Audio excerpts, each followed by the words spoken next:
Salut les gros bidous, bienvenue dans cette troisième vidéo d'une série dont le principe est très clair.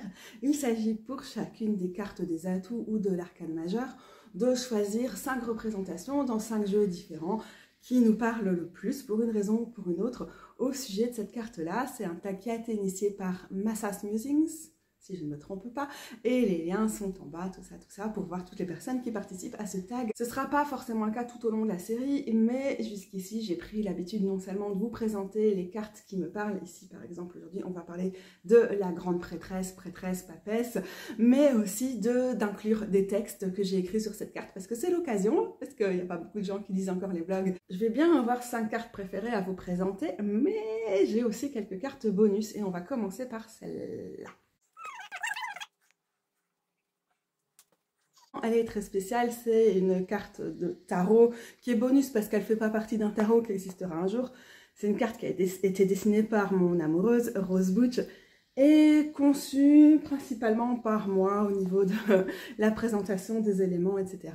Elle est malheureusement dans un cadre en plexi qui attrape bien la lumière, donc elle n'est pas facile à voir.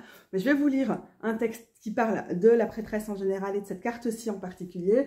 Et je vous invite à aller sur le site si vous voulez voir des meilleures images de cette carte ou bien directement sur une des pages de Rose. Je choisis ici de vous livrer mon analyse de la carte qui va déjà être assez exhaustive avant d'aller dans certains détails et certaines choses que j'ai voulu transmettre à travers cette version de la prêtresse. Et là, je me retrouve avec mon café au petit matin parce que le premier enregistrement du texte n'était pas terrible.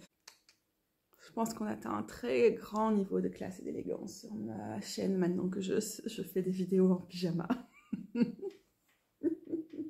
La première partie de cette analyse écrite, c'est d'abord le fait de visualiser la grande prêtresse. Regarde-moi, je suis ici depuis si longtemps que je me suis fondue dans les lieux. J'ai fusionné avec les éléments. Les araignées tissent leur toile autour de moi. Elles défient la gravité, elles prennent le temps. Je me dois d'être précautionneuse pour respecter le fruit de leur labeur, pour qu'elles se nourrissent, pour que leur voile garde les profondeurs de la caverne. La mousse s'attache à mes semelles. L'humidité ne m'affecte plus comme avant. Elle assure la fertilité de l'existence souterraine. L'obscurité ne m'effraie plus. Mes sens ont pris l'habitude de ne plus tout trier, tout savoir, tout comprendre.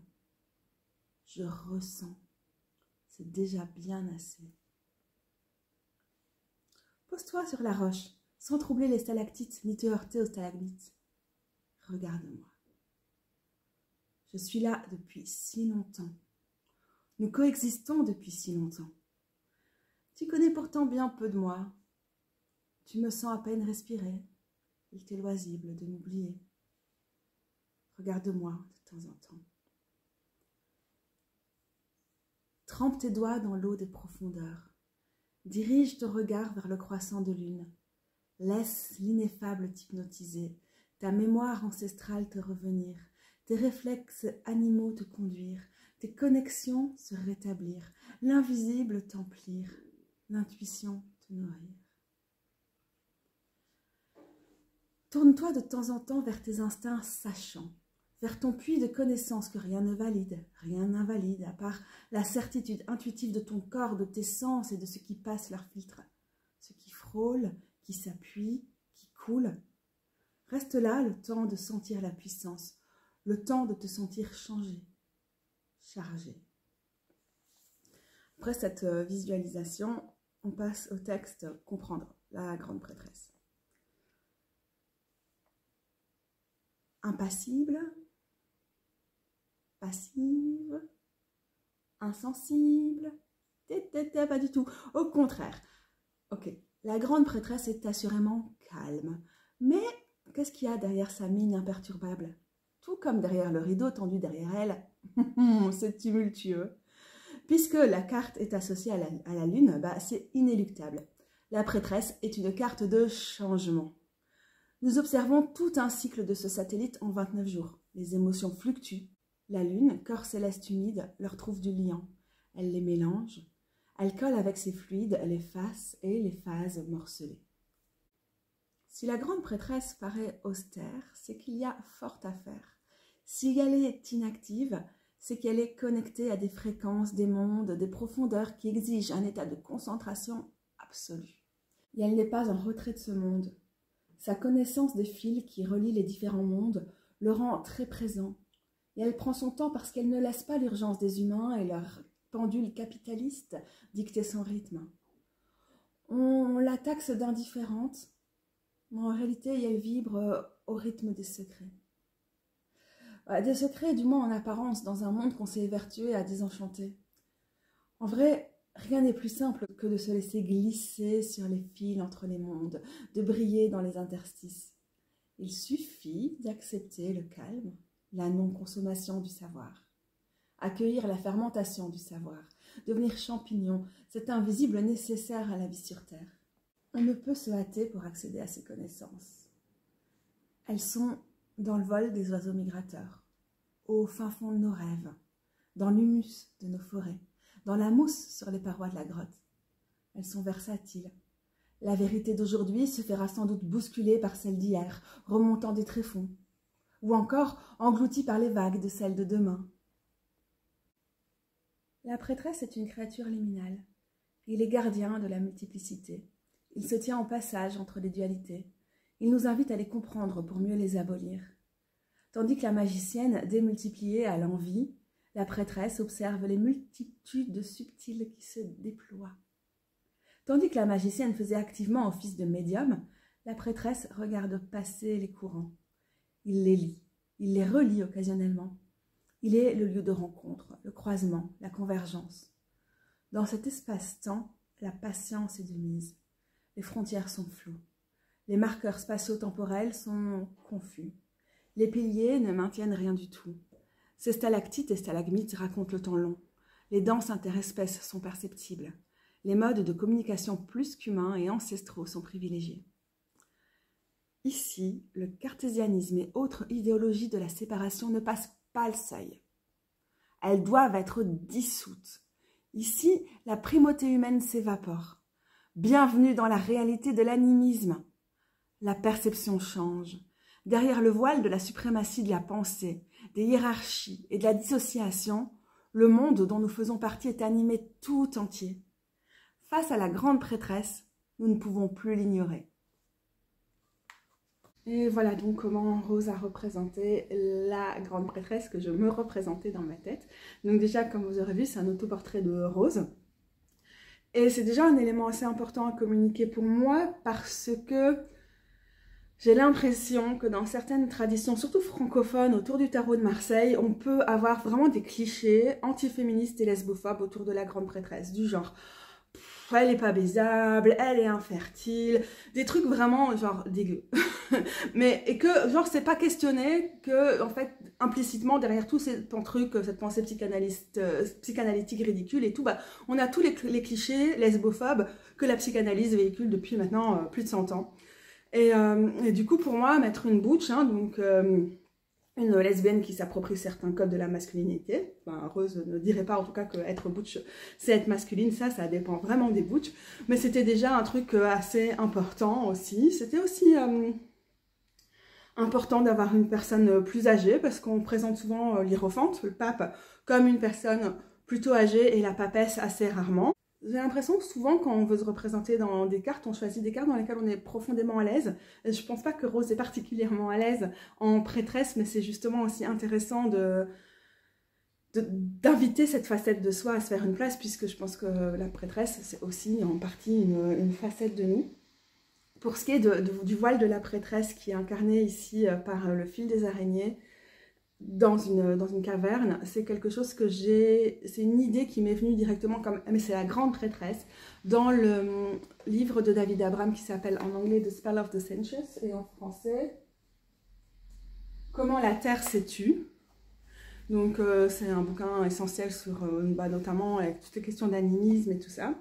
Et tout au début de son bouquin, il raconte une histoire où il est dans une caverne et puis il pleut, il doit rester dans cette grotte et les araignées commencent à s'activer autour de lui. Donc ça m'a aussi fait penser à ce temps-là. Après, j'aime vraiment beaucoup cette idée d'une prêtresse qui est comme une figure éternelle, qui est là depuis tellement longtemps qu'elle a une mémoire ancestrale et aussi une mémoire de tout ce qui est à venir, une vision de ce qui est à venir, et qu'elle est comme ça à la croisée des temps, à la croisée des espaces et tout. Et donc pour moi, cette grotte qui peut parfois nous garder des traces de choses très anciennes, mais où aussi on a toute cette mousse, on a toute la végétation et les animaux qui vivent dans l'obscurité. Je trouve ça super parlant.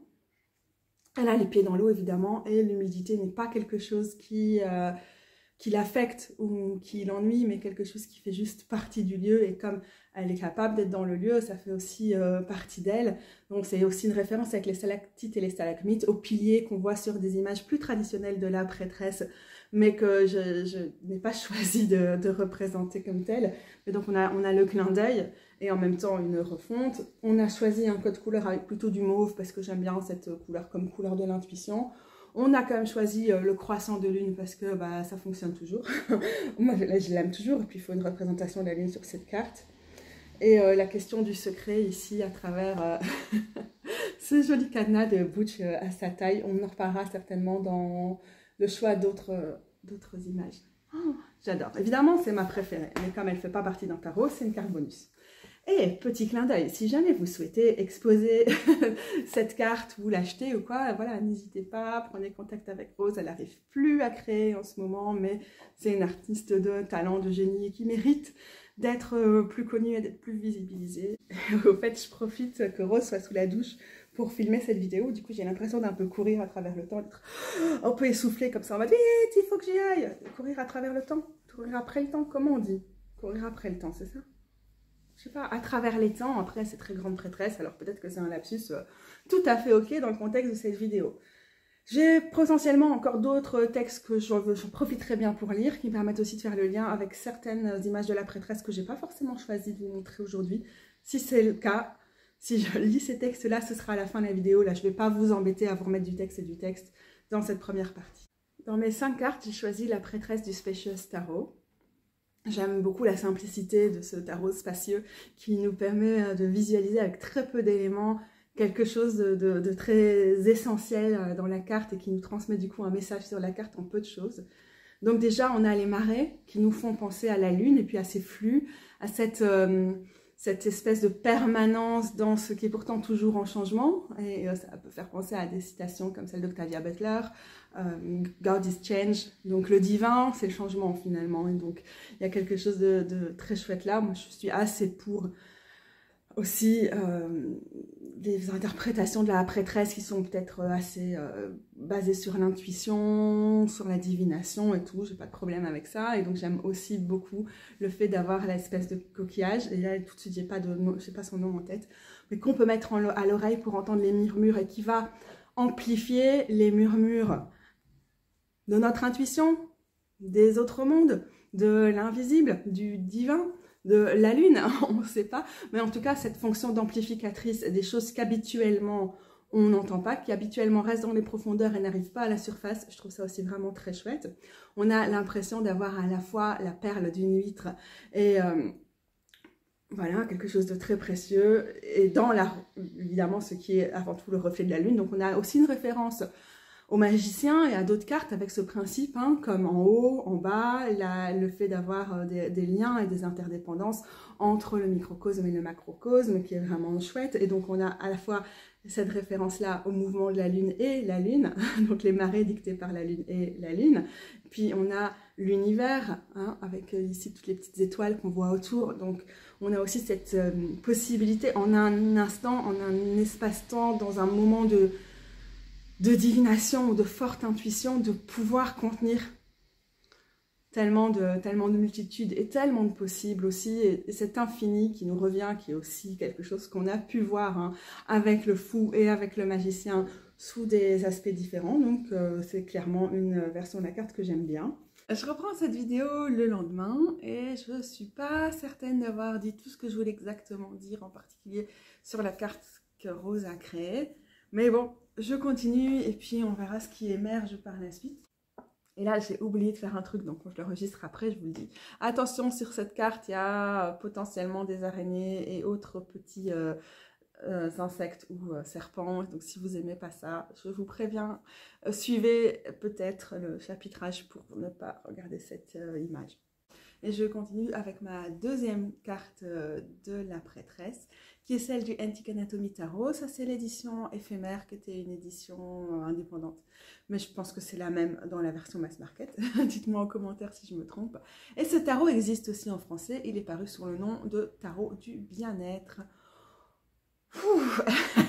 Elle est limite un peu gore, cette grande prêtresse, non?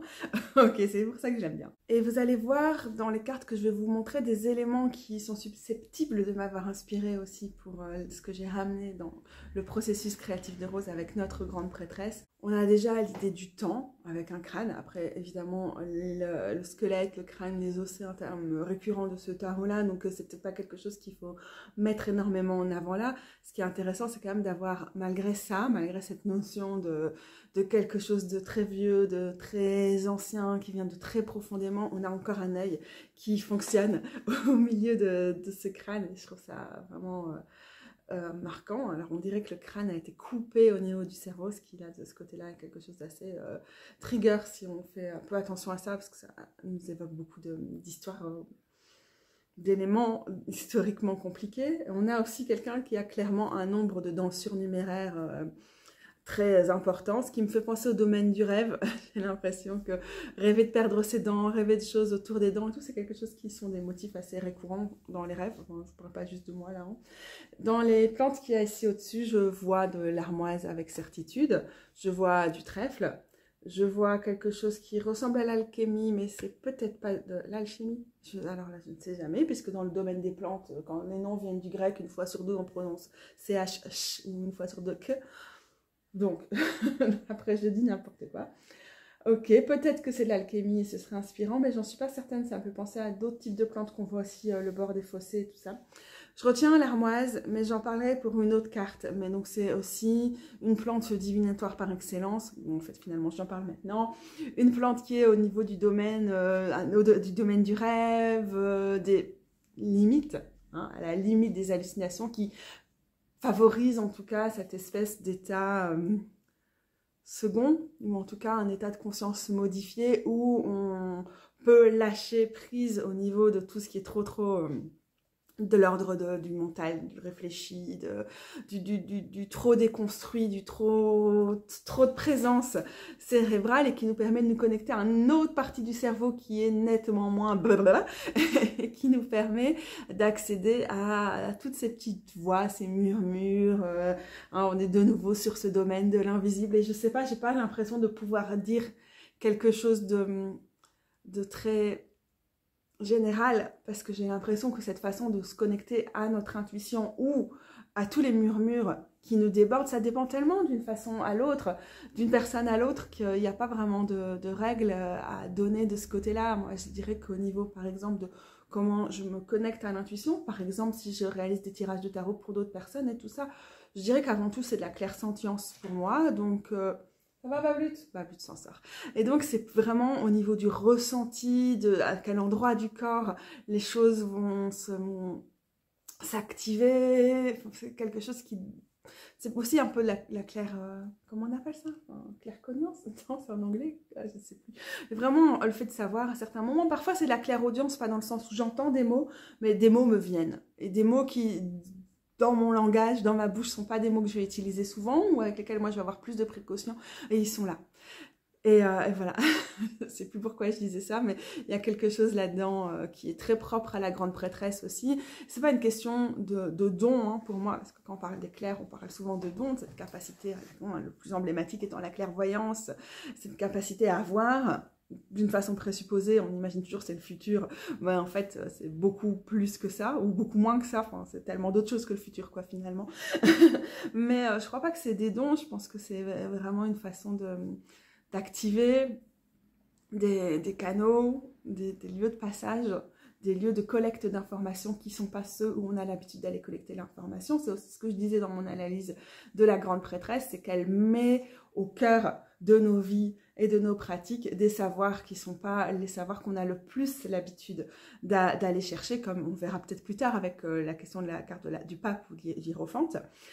Et du coup, elle nous invite aussi à se faire confiance et à faire confiance à des chemins d'accès à des connaissances qui sont des chemins détournés et qui consistent aussi à se proposer comme une personne qui sait, comme personne sachante, par opposition aux savoirs qui sont proclamés, qui sont les plus légitimes et tout ça, de se sentir légitime dans l'accès au savoir. Comment je vois ça dans cette carte-ci? Absolument pas, je sais pas, j'ai dévié en parlant de la grande prêtresse, parce que c'est quelque chose que j'avais en tête. Il y a une araignée, il y a des serpents, il y a aussi ces espèces de scarabées qu'on voit beaucoup dans nos forêts.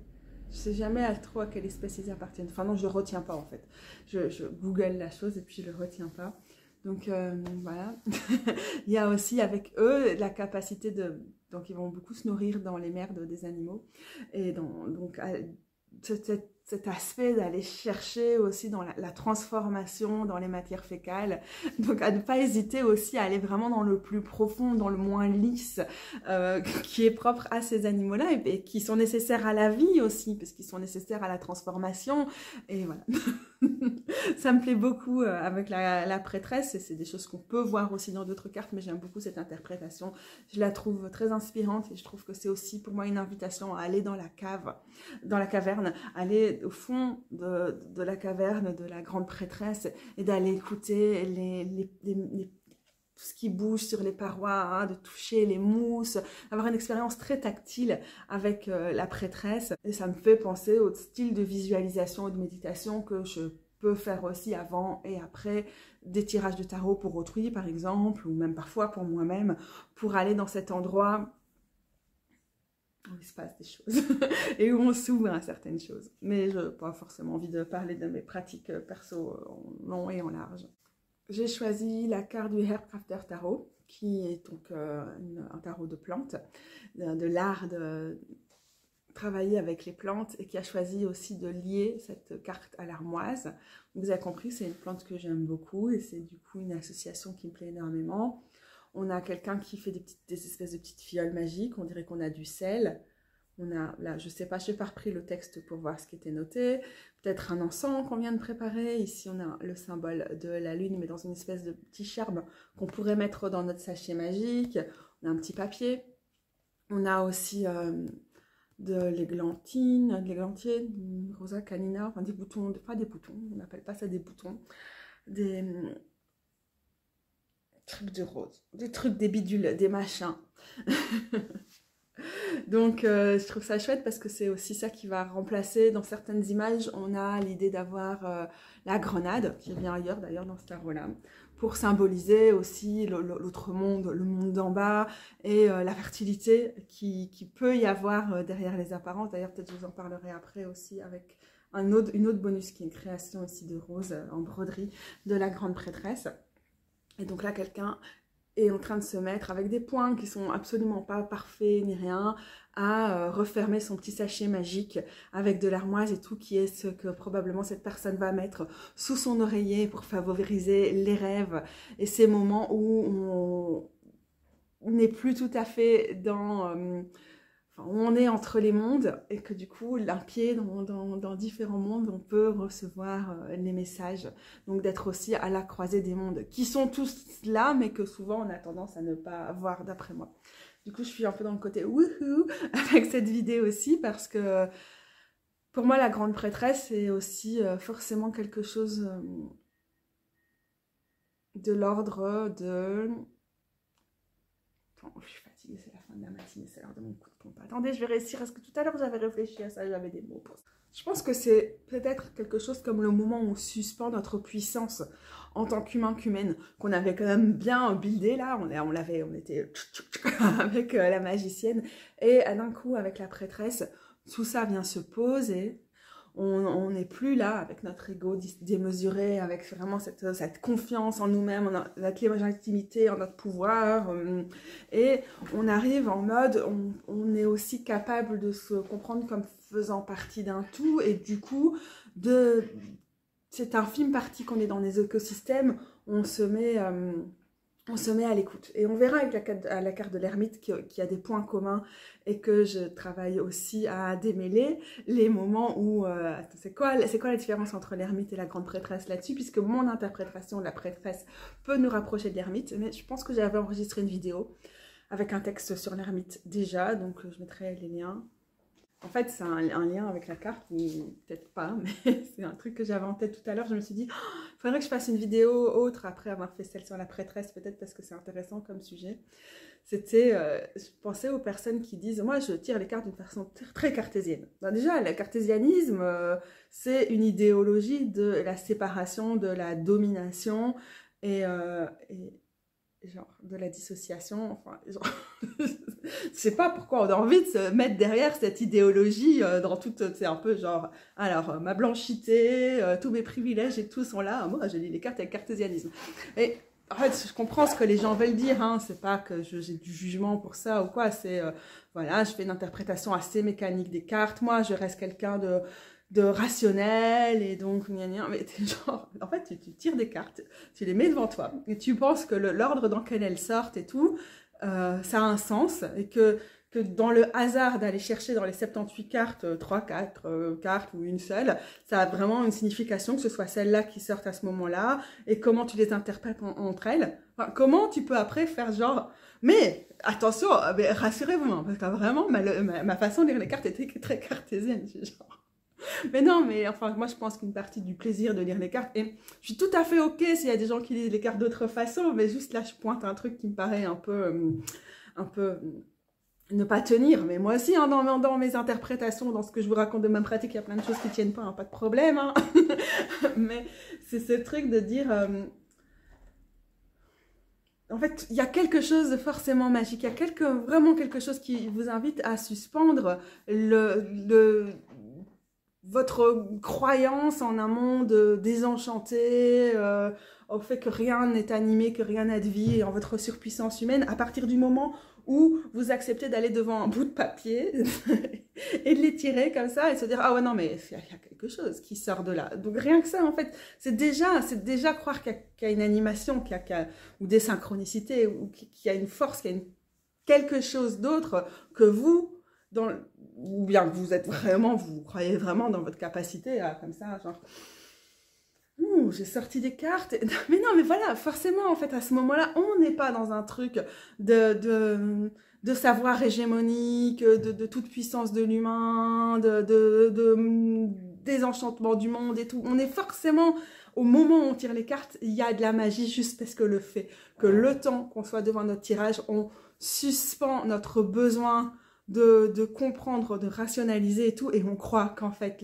il va y avoir un message qui sort là, qui fait du sens pour nous, pour la personne pour qui on tire les cartes à un moment précis, juste par le fait qu'en fait, on a tiré 3 cartes d'un tas de cartes. Voilà. Et du coup, je pense que c'est pour ça que pour beaucoup d'entre nous, tarologues, taromanciens, taromanciennes, on a un amour immodéré pour cette carte-là, malgré tout, et surtout dans ces versions plutôt Rider-Waite-Smith, probablement. Mais parce qu'elle nous met au défi, en fait, tu peux toujours t'accrocher à mon tarot n'est pas un tarot divinatoire et tout, et c'est ok, hein, vraiment. Mais en même temps, il y a quand même quelque chose de chelou qui se passe là, quelque chose que tu vas pas pouvoir expliquer en t'orientant exclusivement sur les sciences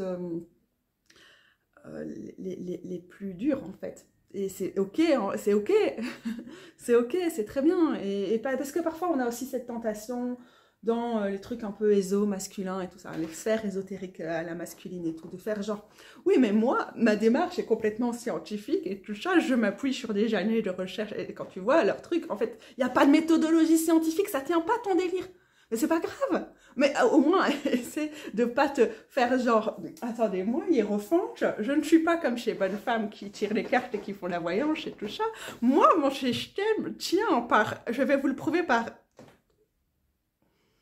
un truc qui tient pas du tout la route, ou bien juste parce que je vous dis que j'ai une méthodologie, et croyez-moi, j'en ai une, mais en fait, il n'y a rien derrière. Et la prêtresse, elle nous invite à suspendre, vraiment suspendre nos idéologies, nos croyances, notre science, et à rentrer dans un monde où on va se laisser guider dans autre chose, je pense, quelque chose comme ça.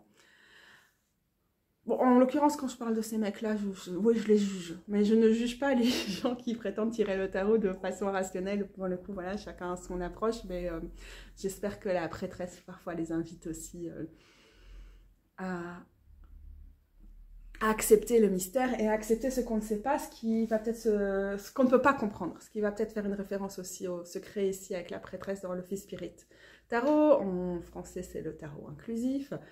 Voilà, et la boîte reste fermée et elle n'a pas les clés. Et la boîte est là, près du cœur.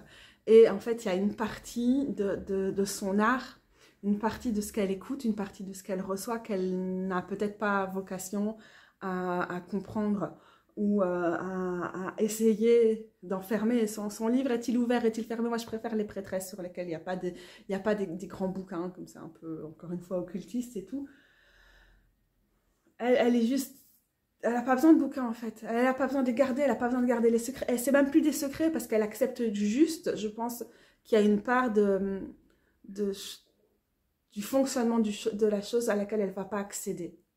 Elle ne va pas accéder au fait de tout contrôler, de tout comprendre, d'avoir des explications pour tout. Et en même temps, c'est ça qui fait que ce qui sort d'elle-même est tellement puissant, est tellement magique, et tellement mystérieux, parce qu'elle ne garde pas les mystères. Pas comme dans certaines interprétations du pape et tout, qui est donc l'initiateur, hein, la carte...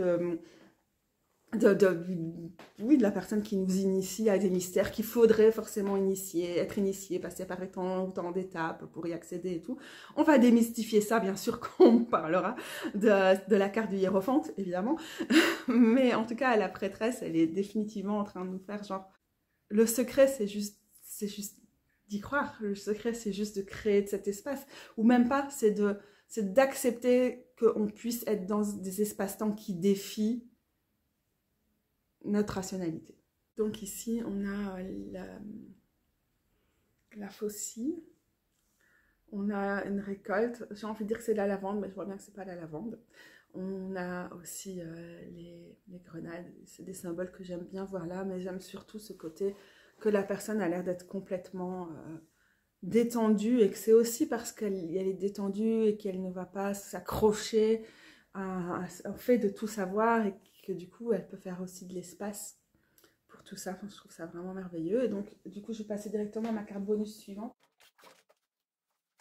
C'est une création en broderie sur mousse de rose.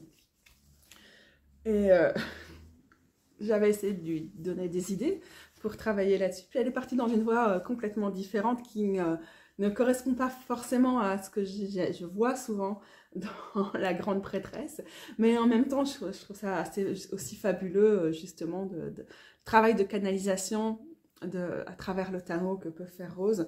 Donc on a les piliers de la prêtresse ici qui sont symbolisés avec une bougie à l'envers, pourtant allumée, celle à l'endroit qui est en train de s'éteindre, et on a les fumées qui... hein, comme par exemple, on voyait aussi avec l'armoise. Moi, je brûle de l'armoise souvent quand je vis dans des conditions de vie qui ne sont pas d'humidité et de champignons, et donc j'ai des plantes séchées que j'arrive à faire sécher quand je fais des tirages de tarot. Donc voilà, ces fumées me font aussi penser à la divination à travers les volutes de fumée et tout ça. On a un jeu sur l'ombre, et du coup d'avoir une partie dans l'ombre, une partie où on est indéfini, une partie du corps où on est en fait comme dans cet autre monde, comme derrière le voile, comme derrière le rideau, ou bien comme dans le monde d'en bas, ou comme dans l'autre monde, comme ça. Et l'autre là, en fait, où on est dans l'eau, on est dans un mélange d'eau et de ciel, et de tout ce mélange. Et la personne, avec sa faucille, elle est en train de casser la grenade, et du coup il y a les grains qui partent partout. Et donc c'est ce truc de waouh, on ouvre cette une espèce de boîte de Pandore, et là c'est la grenade. Donc ça, évidemment ça fait penser à Perséphone qui a mangé le fruit des enfers, et qui du coup reste la reine des enfers parce qu'elle est liée à cet endroit. Mais voilà, il y a tellement plus de choses dans toute cette... ok, c'est fermé, la coquille de la grenade, et puis une fois qu'on l'ouvre, ça gicle de partout. Le fait qu'en fait, c'est riche,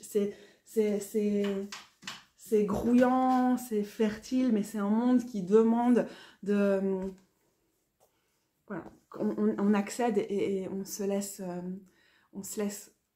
émerveiller par ce qui foisonne là, je trouve, mais en même temps. Donc déjà, on n'a pas du tout cette prêtresse qui est quelqu'un qui est à la croisée des mondes, qui est très calme, qui écoute, qui peut faire que parfois on a ces clichés de elle est passive, gna gna gna, des trucs un peu souvent assez sexistes hein, quand même, J'essaie de mettre mon déguisement de carnaval ici en hauteur. Mais la Rose, elle nous l'a faite en mode paf. Ok, c'est très impressionnant de voir. Mais c'est aussi dans cette volonté d'aller finalement chercher cette complexité et en même temps cette irrationalité, cet enchantement et tout. Mais elle s'est inspirée de Judith, des portraits traditionnels qu'on voit souvent revenir dans la peinture, probablement essentiellement de la Renaissance, de Judith qui décapite Holoferne, donc une scène de la Bible. Voilà, je ne crois pas que c'est le moment de revenir sur l'histoire et tout. Ouais, je vous laisse googler si jamais vous n'avez pas la mémoire fraîche. Moi, je pense qu'à cette heure-ci, 11h16, je ne l'ai de toute façon pas pour raconter ce genre de choses. Mais elle s'est inspirée du portrait que Artemisia Gentileschi, excusez mon italien, parce que c'est pourri, donc une peintresse formidable d'une Florentine, si je ne me trompe pas. Artemisia, un connard, un homme puissant, l'a violée. Et je pense qu'il y a eu un truc du genre, donc vraiment un personnage réel, quoi. Elle a été carrément en procès, un truc qui se faisait trop pas à l'époque, contre ce mec-là. Quelque chose comme ça. Là, d'un coup, ma mémoire me fait un peu défaut, mais je mettrai au moins une page Wikipédia en bas pour que vous puissiez aller voir ça. Mais en travaillant et en se dessinant elle-même en Judith, qui tient la tête d'Holoferne et qui paf la casse, c'est aussi une façon de venger son viol, d'aller chercher aussi une réparation, d'aller exposer aussi ça, et dans le fait d'aller chercher ce qu'on ne voit pas, ce qu'on ne dit pas. Il y a aussi quelque chose qui est intéressant par rapport à la prêtresse pour toutes les personnes qui ont subi des violences, et comme on en parle souvent comme « ah, elle est passive et tout », en mode un truc super sexiste, bah justement, là, c'est aussi un contrepoids féministe de dire, en fait, elle va pas fermer sa gueule sur les violences que subissent les femmes, au contraire, elle va l'exposer, et elle va chercher justice, au moins au niveau symbolique, si elle ne l'obtient pas par des voies juridiques. Et on le sait très très bien qu'on n'obtient jamais justice par des voies juridiques, ou tellement peu, mais que par contre, voilà, on le voit encore tous les jours en ce moment, on obtient le fait de...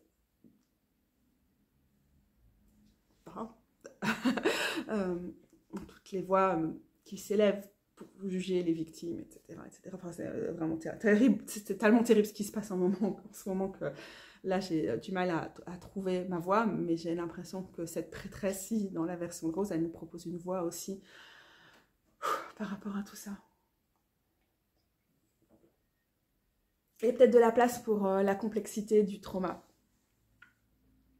qui est quelque chose qui nous ouvre tout entière d'une façon telle que parfois ça nous mène à une dissociation qui peut durer tellement longtemps, qui est la condition souvent de notre survie par rapport aux violences qu'on subit, mais en même temps,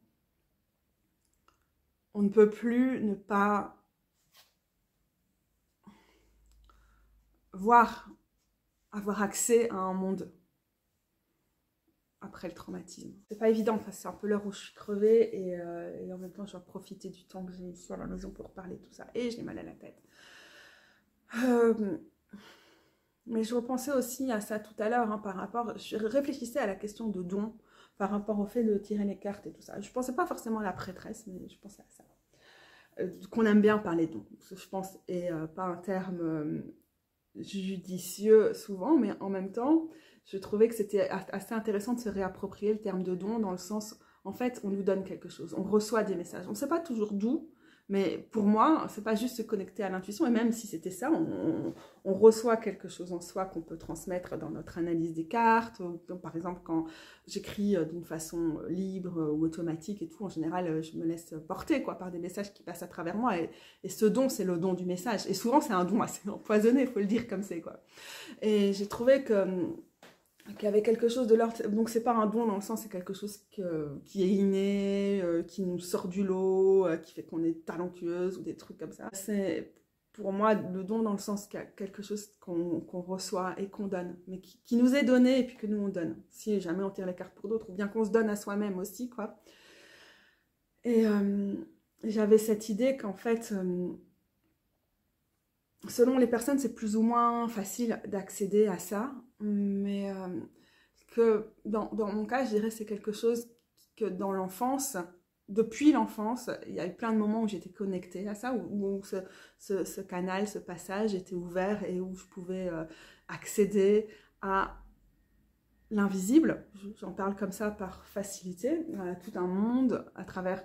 Ça peut être des flashs, ça peut être des intuitions, ça peut être parfois juste des histoires qui nous semblent sorties de nulle part, mais en fait qui nous connectent à, on l'apprend souvent après, à des choses qui ont effectivement eu lieu, genre évidemment comme souvent, des choses violentes et tout. Mais souvent, c'est quand même pas rare pour beaucoup d'entre nous que cette vision, encore un terme qui ne correspond, qui est trop faible par rapport à ce qu'on expérimente dans ces moments-là, elle nous vient de moments où, en fait, on a été aussi dans ce monde enchanté, mais aussi horriblement toxique et rempli d'images et d'accès à des choses compliquées et tout, en réaction à des traumatismes ou à des choses qui n'étaient pas supportables dans le monde.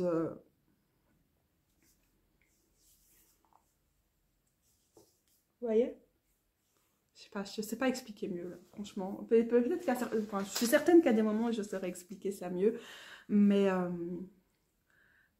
pas aujourd'hui. Mais je pense que ça dit quelque chose du rapport de la prêtresse au traumatisme, et c'était pas du tout quelque chose dont je pensais parler avec cette vidéo, mais c'est vrai que tout à l'heure, sous ma douche, après ma douche, j'étais en train de penser à ça. Bah oui, la douche, c'est l'eau, et aussi le passage de l'eau, et l'eau qui permet de relâcher en partie les tensions. Je vous dis ça, là, j'ai super mal partout.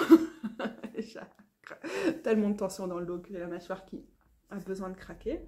Mais yes, anyway, j'avais sélectionné quoi? Ah bah oui, non mais donc on va rester sur ce lien avec l'eau, et comme ça je vous parle de ma dernière carte. Et désolée, c'est pas désolée, en fait c'est comme toutes mes vidéos, c'est super déconstruit, et puis vous chopez ce que vous voulez. C'est un nouveau tarot, c'est le Guil Tarot, enfin, pas un nouveau tarot, c'est un tarot que j'ai chiné, qui est un vieux tarot. Et donc, pourquoi je dis que c'est ma carte préférée? Parce qu'elle me parle beaucoup en ce moment. J'aime vraiment le fait d'avoir une prêtresse qui semble être faite d'eau, et l'eau qui dégouline partout. Et elle est la prolongation de l'eau. Sa robe est la prolongation de l'eau, son voile aussi, et voilà. En fait, je pense que j'aime bien quand c'est un être assez surréel qui apparaît sur cette carte-ci, même si les autres cartes du tarot sont réalistes. Il y a vraiment des endroits où j'aime bien les tarots assez réalistes, assez modernes et tout ça, mais sur des cartes comme la prêtresse, j'ai presque besoin qu'elle soit le plus irréelle possible, dans le sens où elle est réelle, mais elle est un peu comme une partie de nous qui serait millénaire, une partie du lieu qui nous parle depuis tellement longtemps, il y a tellement longtemps, quelque chose comme ça. Et puis tout ce que je disais, quoi, sur le fait de suspendre son besoin de rationaliser pour pouvoir accéder à la grotte de la prêtresse et écouter qu'est-ce que le bruit des marées a à nous dire ici. Le bruit de la lune. On revient aussi à la carte Spacious, du coup, en quelque sorte. Je sais pas, hein. Je sais pas si ça fait sens, hein, mais c'est comme ça, hein. Il y a des jours comme ça. C'était mes 5 cartes et mes 2 cartes bonus. Si vous voulez lire des textes que j'ai écrits sur la prêtresse, comme sur toutes les autres cartes, vous pouvez vous rendre sur mon blog, dans la partie, donc c'est katoutarot.blog, et là vous allez dans la partie tarot quelque chose, et puis il y a une section cartographie du tarot. Là, vous avez tous les textes. Maintenant, pour les personnes que ça intéresse, je reviens dans mon pyjama avec mon café du matin et une mauvaise lumière, parce qu'on s'en fout de la lumière, on est là pour les textes, pour vous lire quelques interprétations de la grande prêtresse que j'ai écrit au fil du temps sur mon blog. Et je vous invite vraiment à aller sur le blog si vous voulez voir les photos qui vont avec, parce que pour une partie, pour 2 de ces textes-là, c'est fondamental, c'était aussi et surtout un travail photographique et sur le corps et sur l'image. Le premier texte, c'est un texte qui date maintenant déjà de 2018 et qui est une traduction d'un texte que j'avais d'abord rédigé en anglais. C'est autour de la prêtresse dans le théâtre tarot qui s'appelle The Seer, la voyante. Donc j'ai travaillé sur cette idée-là et ça s'inscrit dans un tirage plus large avec notamment le 4 de coupe. Du coup, je l'ai aussi conçu comme un tirage autour de quand on n'arrive pas à se connecter avec la grande prêtresse. Parce que je vous ai vendu là, à travers toute cette vidéo, une version plutôt idéalisée, quoi, de quand c'est fluide, quand ça coule et tout, mais il y a plein de moments où c'est pas possible. Et là, en 2018, quand j'ai écrit ce texte-là, j'étais en gros... j'avais été activée au niveau trigger par pas mal de choses. J'étais vraiment dans une phase de dépression, avec une grosse activation post-trauma et tout. Et voilà, dans ces moments-là, tout est trop et on est vite submergé par les mondes de la prêtresse qui ressemble directement, parce que la lune, à ceux justement de la carte de la lune. Hein. On voit que les correspondances astrologiques dans ces cas-là peuvent être très parlantes. Sur le blog, il y a aussi des photos prises avec mon amie Alice Améthyste, que je vous invite à aller voir. Mais sinon, voilà à quoi ressemble la voyante, qui est la prêtresse dans l'océan, le 4 de coupe, dont je vais aussi parler, et l'étoile. Et donc, je vous lis cette espèce de petit poème. Tension dans les épaules, muscles sensibles, sensibles et là. Le poids du monde sur tes épaules, ça doit ressembler à ça. Et les secrets, et les traumas, et les murmures qui ont parcouru des siècles jusqu'à moi. Les ancêtres qui ne savent pas encore comment communiquer. L'ancêtre que je suis qui ignore comment transmettre, comment recevoir et canaliser les énergies, les rendre à la terre, au cosmos, au lieu de les stocker, les libérer au lieu d'intoxiquer. Vaisseau, canal, fibre. Le poids s'impose, s'infiltre, il rampe à travers mes épaules et ma nuque. Il lâche des décharges dans mon bras, le poignet se resserre, serre lourdement son emprise sur le crayon, sa rage à peine contenue sur le clavier. Mais il faut contenir, tenir cette rage qui dévasterait un univers, prête à déferler, sur le point de se déverser, tenir, la contenir, infinie en mon corps. Retenue du poignet, elle remonte électrique jusqu'aux épaules, la nuque, le trapèze. Tension et conflit qui s'empare de la tête, la mâchoire, la langue, l'intérieur des joues, des plaies béantes. La voyante voit trop de choses, elle perçoit trop, jusqu'à ce que les tensions obscurcissent sa vision.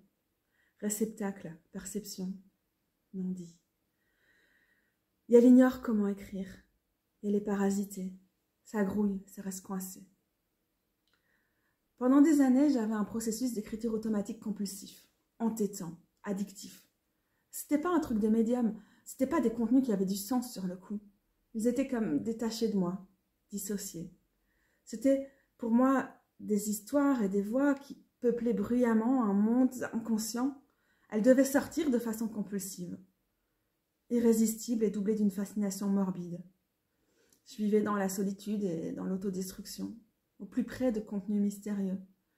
J'étais l'écrivaine d'un univers qui me grignotait. J'assistais au processus dans un état de transe.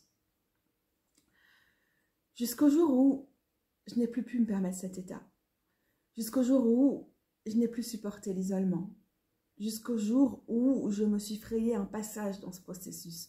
Je suis devenue une voix, une présence parmi les autres. Trop présente pour que le flot persiste. Le charme était rompu. Tandis que j'écrivais moins, ma main est devenue un lieu de tension, un nœud de tension. Une pelote emmêlée.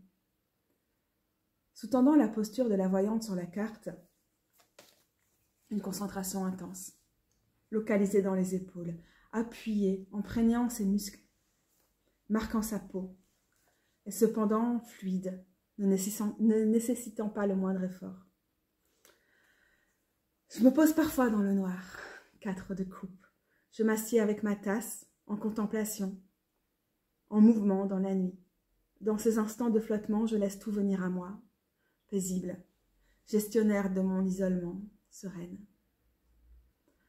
Je suis isolée, j'ai besoin d'être. Sans ça, bien trop de messages se rencontrent, disjonctent. Ils grésillent, ils envahissent et conquièrent mes épaules, ma nuque, ma tête, mon front, ma mâchoire, mon menton, mon cou.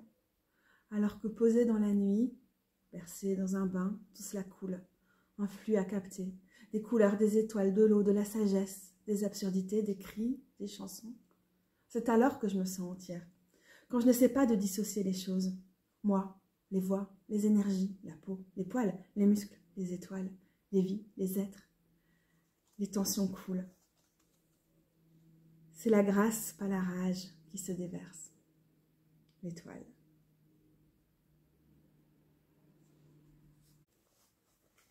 Pour le texte suivant, il faut vraiment aller voir les images parce que c'est une incarnation, une incorporation de cette version de la carte dans le Slow Roller Tarot. Et voilà, c'est très poétique et j'ai mis beaucoup de symbolique. Et puis voilà, nudité qui ne passerait pas sur les réseaux, sur YouTube. Mais par contre, je fais ce que je veux sur mon blog. Donc voilà, c'est aussi des très jolies photos de ce côté-là, je trouve.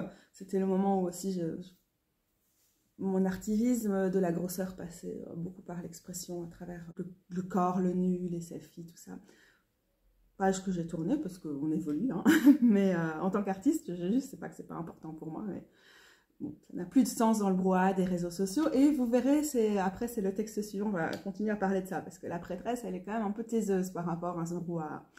Donc, dans le Slow Roller Tarot, l'oracle est vraiment très particulier. Encore une fois, la carte a été renommée. Et on a toutes ces flammes de feu, on a vraiment aussi le rouge ici, ce qui nous fait penser à des cartes souvent beaucoup plus ancrées ou inspirées par l'élément de feu que le côté très aquatique habituel de la prêtresse. Et j'en ai profité pour me laisser inspirer. J'ai écrit ce texte qui s'appelle « Incarner l'oracle ». Là aussi, c'était en fait un texte bilingue avec de l'anglais dans la version originale et sur le blog. Il y a les liens vers l'Instagram où il y a la version originale. Mouvante, léchée par les flammes, je suis la lune en exaltation. La lune en bélier rencontre la mienne en taureau. Je projette son feu. Je suis le dragon de la transformation, dans l'attente du scorpion qui m'immergera dans des eaux sombres. Je flotte, je me baigne aux côtés de sa voix occulte que je chéris. Je suis l'oracle, je l'incarne. La prêtresse se soulève avec moi, peut-être perchée, conformément au pouvoir de son allié l'armoise, mais pas perchée comme au-dessus, supérieure aux autres et à la matière. Elle est tout ça, pas au-delà. Le voile se soulève, je ne fais plus barrage, j'incarne l'oracle. Le voile se lève entre les mondes. Je ne suis plus seulement un monde isolé, mais je suis un monde à part entière. Je suis en connexion. Les grillages fondent sous la chaleur du feu. Les frontières sont poreuses, limites fermes, frontières ouvertes. La matière se soulève. En harmonie, les matières se soulèvent. J'incarne l'oracle. Je suis son corps. Je facilite les connexions. Je flotte toujours plus haut. L'armoise n'y est pas étrangère. Je me soulève, plus proche de la lune, au plus près des racines, à proximité du magma, plus profondément dans le cosmos. Moi, je me suis un peu perdue. Je dirais pas que c'est mon meilleur texte, mais c'est une façon d'essayer d'interpréter cette carte. Et pour celle-ci, qui est la version du Fifth Spirit Tarot, le tarot inclusif dont on a déjà parlé précédemment, c'est un texte canalisé dans un lieu que j'aime beaucoup, qui est le cimetière du Dieweg à Uccle, à Bruxelles. Et voilà, il y a aussi quelques images et un peu de contexte en plus sur le site, si jamais ça vous intéresse. Mais moi, je vais juste vous laisser ce qui m'est venu, ce que m'a dicté la prêtresse à ce moment-là, qui a été un moment très important pour faire une pause, la toxicité qui se déversait à ce moment-là sur les réseaux sociaux. Se taire quand il faudrait réagir sur tout. Se mettre en retrait quand tout acte alimente la machine. De l'indignation, de l'individualisme et, avant tout, la montée des fascismes. Renoncer à trouver des réponses dans la frénésie des réseaux. Reculer, reculer, quitte à tomber à la renverse dans la rivière. Quitte à la laisser laver nos peurs, emmener les résidus de la haine. Quitte à la laisser traîner la fierté dans la vase. Traîtresse à la cause, à toutes les causes, à la mise en scène des égos, à la performance du savoir, l'agencement de corpus qui défont les corps, qui cassent les fibres, qui désunissent les joyeuses polyphonies des désaccords. Se taire, même s'il faut tout désapprendre, même s'il faut aller à l'encontre de son fonctionnement, même si on ne sait plus comment va la vie quand c'est pas à toute vitesse. Se tenir à un endroit propice où les mondes se croisent, se chassent, puis finissent par s'ignorer. Sur le fil entre les portes de l'Hadès et le temple de la déesse, ici, la prêtresse ouvre son cœur. les profondeurs sont des honneurs. Et elle ne joue pas selon les règles. Et elle observe, et elle connecte, et elle soulève, et elle enfouit. Son équilibre est frêle. Et elle défie le temps. La prêtresse nous livre les murmures. Se taire, renoncer, reculer, trahir, accueillir les murmures. Murmurer. Ces murmures plus percutants que les hurlements. Écouter, répercuter la lame du fond. L'âme au fond. Voilà. Et il y a un peu plus de contexte sur le site. Et depuis lors, c'est un texte que j'ai écrit déjà en 2021, la prêtresse m'est apparue quand même assez souvent comme ça, quand c'était un moment pour se taire, et voilà, des interprétations peut-être plus classiques avec lesquelles j'ai eu du mal à me retrouver, parce que souvent il y avait pas mal de sexisme, hein, comme quand on enjoint aux femmes de se taire. Et aussi dans les interprétations plutôt psychanalytiques type Tarot de Marseille, c'était un peu trashouille, quoi, enfin, grave, enfin violent, enfin misogyne, enfin, n'importe quoi. Mais aussi parfois il faut pouvoir démêler ce que des humains mettent dans ces interprétations-là, et aussi se réapproprier le fait de pouvoir se taire par rapport aux cacophonies et au fait que des groupes comme Meta, Instagram, du coup, rentabiliserait tellement notre haine, notre parole, notre indignation, etc. Ce qui fait aussi le lien probablement avec le texte précédent que je lisais sur le fait que je m'exprime beaucoup moins à travers la performance, la mise en scène du corps dans l'image et avec le texte et tout, parce que à l'heure actuelle, pour moi, ça n'a plus de sens de ramener ça sur les réseaux, parce que j'ai vu le changement que ça pouvait créer, mais toute la merde que ça crée aussi est pour moi plus dommageable à ce que j'essaie de faire passer que ça n'apporte. Voilà, quelque chose comme ça. Et bon, bref, on s'en fout.